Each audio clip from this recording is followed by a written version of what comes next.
What's up, ladies and gentlemen? My name's Seth, and we are back here. I'm small Trove hot fix notes. Yes, that's right. This is not going to end up being a full-on patch notes, but in fact is going to end up being a hot fix. Now, as far as I can tell, I don't really know because they aren't very clear about it.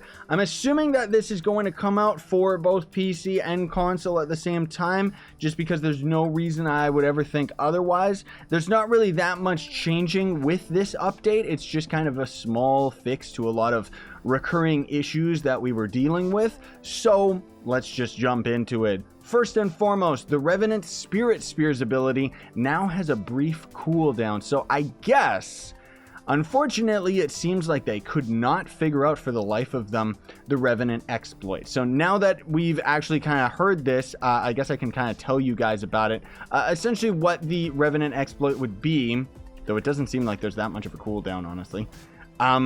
What the exploit was you would pretty much just have like auto clicker or like some type of a tool that would end up just kind of spamming the button over and over again, right? And you would essentially have a macro using your spirit spears over and over and over again. Oh, what am I thinking? That there's no cooldown because I'm recording this before the hotfix went live. What's wrong with me?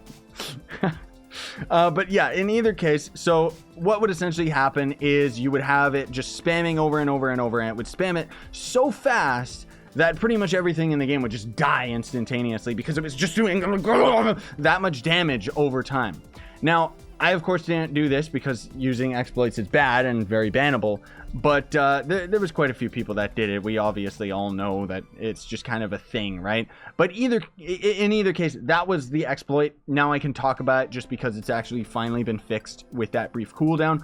Hopefully we're not going to see it be an issue with the character from this point on, but it is disappointing that they couldn't figure out how to fix that. Clearly it shows that it's just something to do with the internal code of the game. So they fixed a minor exploit affecting the class power rank on the leaderboard.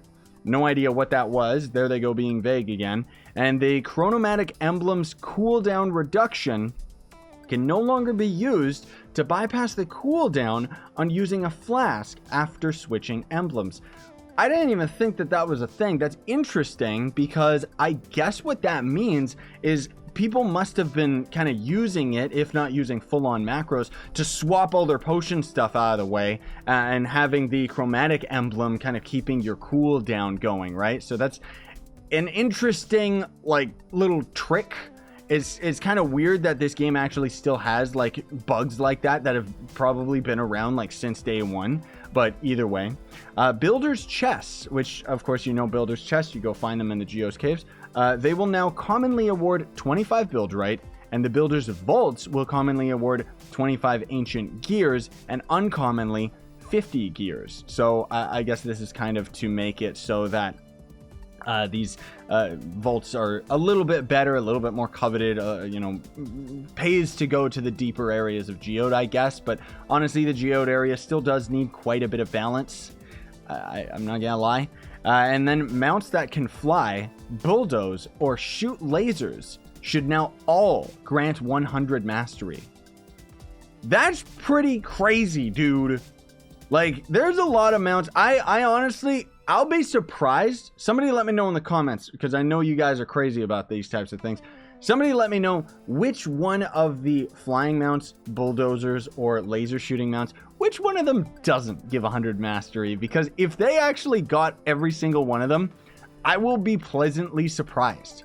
Like, you know, because that's quite a list to go through with changing mastery. That said, it means that we should see a huge bump up. I'm actually curious to see what the mastery is going to end up being. So just to put it into perspective, before the patch, I'm at this 612, and I'll try and have like inserted footage of like what the hotfix ended up changing my mastery to or something. But anyways, the final offer spear style gained for collecting the Golden Horde souls, which is Luxian, is now visible under the Dragon Ascension in collections. So I guess it wasn't visible, or maybe it was just visible under normal spears or something. I don't know. The Mastery Pinata Manifesto is now, that's the legendary tome for Mastery Pins, is now located under the Mastery tab rather than just the Legendary Tomes tab. So the Legendary tab of tomes inside the home tab. It's confusing, but you all know what I mean. And then fixed a client crash that could occur with new Chaos Chest rewards on the welcome screen. Are you kidding me? Like, oh my gosh, that is insane that was even a bug, because this welcome screen's been around for a long time. That's at least they're open about that one rather than fixed a minor exploit that affected the class power rank. I mean, I guess they don't want to give us exploit news, but either way, fixed a client crash that could occur when searching in the collections menu. So hopefully that's something more related to all of the crashes you guys are still getting on PS4, because I keep on talking about, you know, there's the improvements update that broke the game, and then there was the hot fixes after that ended up kind of just, it didn't fix the game by any means. It just fixed a lot of the bugs that the improvements update ended up incorporating. But I've been seeing a lot of you guys in the comments stating that if you're on PS4, you're actually still dealing with a lot of these issues, which is very unfortunate. So hopefully this will have actually rectified some of that. I don't know, like our PS4 players, console players in general, are you guys still crashing from typing in the collection screen? Because when we got on PC, like it's all been fixed thus far. So I don't know, but either way, I'd be interested to know. Let me know in the comments. Players can now once again respawn in Vault Worlds. I didn't know that you couldn't respawn. It's not like there's actually a reason to do that, unless, are they talking about like respawn from the grave or just typing in respawn? Because if they're talking about from the grave, that means you jump off the map in the Vault World, you die, and then you can't get back up. Maybe I guess you would just have to leave the world, respawn, and then come back or something, but I don't know. That's kind of weird. So safeguards have been put in place to stop the accidental deconstruction of items into 100 glim. I love how they still call it deconstructing, by the way. Like, it's called loot collecting. The deconstructor made a lot more sense than calling it a loot collector, because that's stupid. But they're like, the devs have always continued to use the lingo of the deconstruction and deconstructor from years ago, that it's like they really should just start calling it loot collecting, because otherwise players might be a little bit confused. That's why I always try to make the point of saying loot collect. But either way, prevents certain items from loot collecting into 100 glim. I'm not sure which items they're talking about. Maybe just items in general that would go to 100 glim, but it's kind of weird. Accidental decor. Oh, maybe I think what they're saying when they say safeguards, I think in all honesty, what they mean is that certain items that you wouldn't want to loot collect wouldn't automatically be locked in the loot collector because they would loot collect to 100 glim. You know what I mean? So hopefully it means that they ended up just putting a lock on those items that you don't want to end up actually loot collecting. So anyways, the Golden Horde Dragon Souls can now be loot collected, they say deconstructed again, into 4 dragon coins. So you can essentially end up getting your dragon coins back from it, which is nice. I think that's good, because when Luxian ends up visiting, and he should be visiting pretty soon, you know, we're going to be able to get the full-on Luxian, but I'm still curious, are we going to be able to continuously buy his Dragon Souls even after we've already crafted the dragon? I would assume so, because it's something that, like, the way that they would have to prevent that is to make it so that as soon as you buy the souls from him, they just automatically end up getting consumed and just going into your badges and stuff. That would be the only way I could see of them actually preventing the issue of people continuously buying the souls, and even despite the fact that you wouldn't actually need them.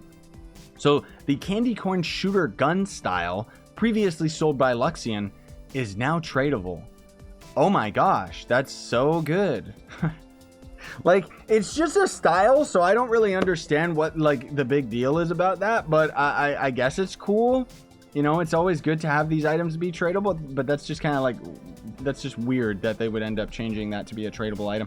I guess just because all the style items are supposed to be tradable. But anyways, the trade chat channel should now be localized properly. I guess that means changing languages appropriately for the version of the game that you're running. And then removed a bug that had flown into the cave milk. So if you guys are confused, and I know you are, cave milk is what they call the liquid that's in the geode caves. Yeah, I don't know why it's called cave milk. It's weird. Like, it's just water, but I guess it's different. But I don't know why it's milk. Like, what is there, like a giant? Are the geodes known as cows? Are they mammals? Like, they're supposed to be aliens, and we're in a block world. I'm obviously reading way too deep into this, but removed a bug that put some. There was some type of bug with the cave milk, apparently, that I don't even know what it is. But anyways. That's already well over long enough for a little hotfix video like this. I will put a link in the description to everything about this, you know, to the hotfix itself, so you guys can just read through it in like 2 seconds flat. But you know me, I love rambling and I like giving my feedback to each of the individual things. But the big thing that I want all of us to take home from this, I ended up mentioning this in my other video that was talking about the community letter that they ended up putting out.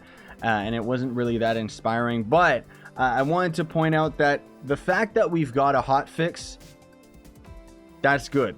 That already shows these guys are already starting the process of developing content again. And again, still kind of, you know, we're still kind of up in the air about whether or not U10 is going to end up coming out sometime in December. But I'm optimistic.